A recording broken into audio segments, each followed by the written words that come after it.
এক কুকুর মরলে, লাশ ফেলে রাখলে যেই দুর্গন্ধ ছড়ায়, সেই দুর্গন্ধে অল্প কিছু মানুষের কষ্ট হয় কিছুক্ষণ, কিন্তু এক নারী বেপর্দা হাঁটলে যে যুবকগুলোর চরিত্র নষ্ট হয়, সেই নারী এক মরা লাশওয়ালা কুত্তার চাইতেও বেশি দুর্গন্ধ ছড়ায়।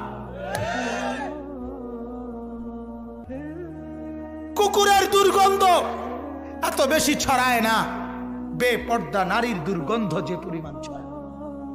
সে তো শত শত যুবক তার চরিত্র শেষ করে দিছে। এই সিনেমার নায়িকা নর্তকীরা উলঙ্গ আর ছবি আর বিবস্ত্র ছবি আর নাচ গানের এই ফুর্তি দেখিয়ে এরা হাজারো যুবকের চরিত্র গঠন করে না নষ্ট করে? কথা বলেন না কেন? এজন্য আমার শায়েখ আল্লামা মুফতি মুশতাকুর নবী সাহেব বলে, হাজারো মানুষের জীবন নষ্ট করে যে, এজন্য তার জীবনে কখনো সুখ ধরা দেয় না।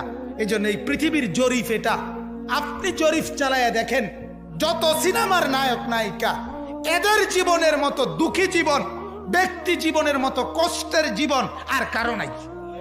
আপনি খবর লাগান, আপনি খবর লাগান, এদের মতো লাঞ্ছনা। কারণ হাজারো যুবককে নষ্ট করছে এই হাসি দিয়া, অথচ এই হাসি তার মূলত আসল হাসি না। এই হাসি যদি ল্যাবে অথবা ডায়াগনস্টিক সেন্টারে পরীক্ষা করায়, প্রত্যেকটা হাসির মধ্যে ফরমালিন পাওয়া যাবে। কি পাওয়া যাবে? ফরমালিন, ফরমালিন, ফরমালিন পাওয়া যাবে। এগুলা হাসি না, এগুলা ধোঁকা। ঠিক কিনা বলেন না? এগুলা ধোঁকা।